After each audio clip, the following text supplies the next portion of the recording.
I've often wondered, at what age do NFL players peak and stop getting better? So I've done an analysis using data from Pro Football Reference's StatHead tool for others who might wonder the same. Right now, mentally lock in your prediction for the age between 20 and 47 when NFL players in the modern Super Bowl era peak and stop getting better. You'll get the answer shortly, but first let me explain the metric we'll be using. Approximate Value was created and evolved by Pro Football Reference founder Doug Dryden to put a single number on the seasonal performance for any player at any position for any year. In other words, a center on the offensive line can be scored on the same scale as the quarterback that he hikes the ball to, like in the Pittsburgh Steelers 2014 season, where Maurkice Pouncey had an approximate value of 15, hiking the ball to Ben Roethlisberger, who had a score of 16. You're probably curious who has the highest approximate value for a season of all time. It's actually not Tom Brady. It's LaDainian Tomlinson's 2006 season as a running back for the San Diego Chargers, when he had an approximate value of 26. Some other noteworthy recent scores are Aaron Donald's 2020 season, an approximate value of 24 at age 29, and Patrick Mahomes' 2018 season with an approximate value of 22 at age 23. Some other quick housekeeping notes about our analysis. Our data set has around 48,000 player seasons. We stuck to the Super Bowl era. We focused on approximate values of 3+, since players below that threshold usually played only a small number of games and are not a major part of the NFL history. The global average value among the 48,000 player seasons in our dataset is 6.4, which we'll use as a benchmark. Ages in the 48,000 record dataset range from 20, think linebacker Tremaine Edmunds, Buffalo Bills, 2018, all the way up to age 47, think kicker Morton Anderson, Atlanta Falcons, 2007.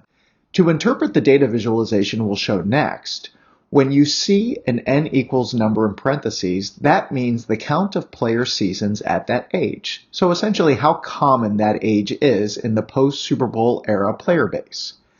The width of the bars is proportional to that number of player seasons to give you a visual appreciation of the prominence. Green means an above average approximate value AV score, and red means a below average AV score. Okay, let's jump in by looking at the youngest ages first.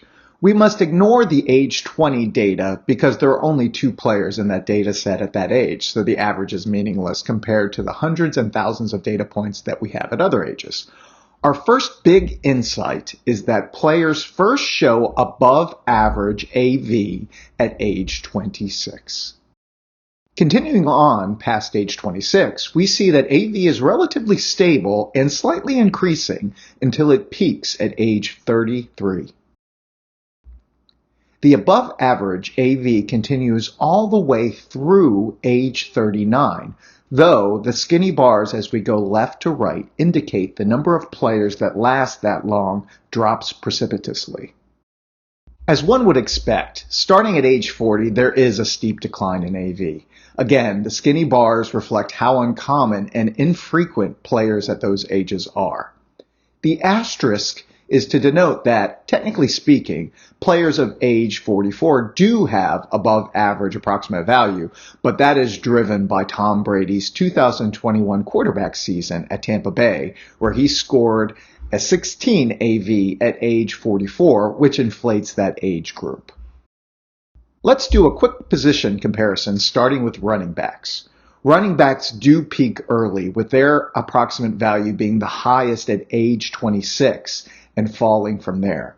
You'll also notice there are no players above the age of 37, and the bars in the 30s are extremely skinny, reflecting how uncommon it is for running backs to last that long in the NFL. Now let's look at quarterbacks.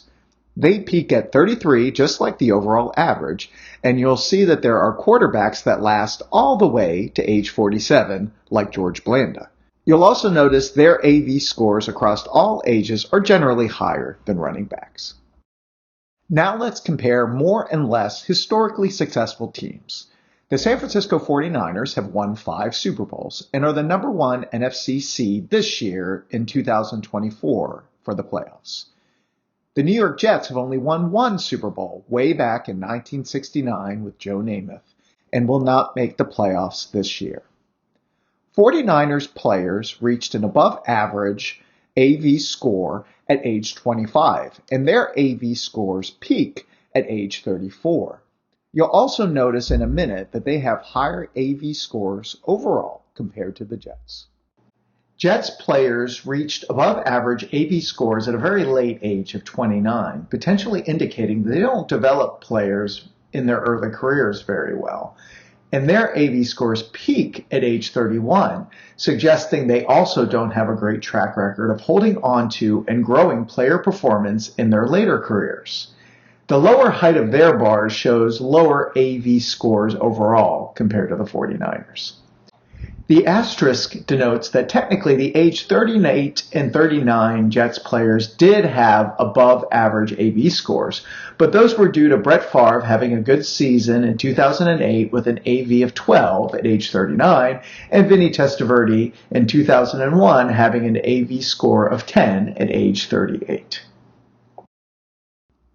If you've enjoyed this video, now would be a good time to subscribe, like, and sign up for notifications if you choose. These things really do help the channel and help other stat heads discover our videos. Now let's end with some closing thoughts. Thank you all for watching what happens to be my first ever YouTube video. So what did I personally learn by doing this analysis and making this video for my fellow NFL stats and history lovers out there? I was surprised by the overall age 33 peak. I was expecting late 20s, 28, 29 as where the average player peaks and stops getting better. I wonder if some of you all were thinking the same when I asked you to make your mental predictions at the beginning of the video. I was also surprised that the above average approximate value scores extend all the way through age 39, though in retrospect, that actually makes sense. If a player stays in the league in their 30s, chances are they have above average performance. Otherwise, teams would have replaced them with somebody that's younger and cheaper and with some unknown upside that creates a little excitement and intrigue relative to that player in the organization. I was surprised that it takes until age 26 for the average players to reach above average approximate value, which suggests that it takes until the end of players' rookie contracts for them to really hit their stride in the league. So going forward, I'm going to have more patience with some of the younger players on the teams that I follow. It was sad to see that the conventional wisdom about running backs is reflected in this data set as well. They peak at age 26, decline from there. Very few players in their 30s, nobody past age 37. The story seems to be as bleak as the news and sports coverage suggests. You know, running backs do have a short shelf life, and hopefully the league will do something financial or otherwise to help them going forward. Lastly, I'm looking forward to diving more deeply into the positional and team dynamics that we shared some brief examples about in this video. I think there's more meat on those bones to explore. Thanks again for watching.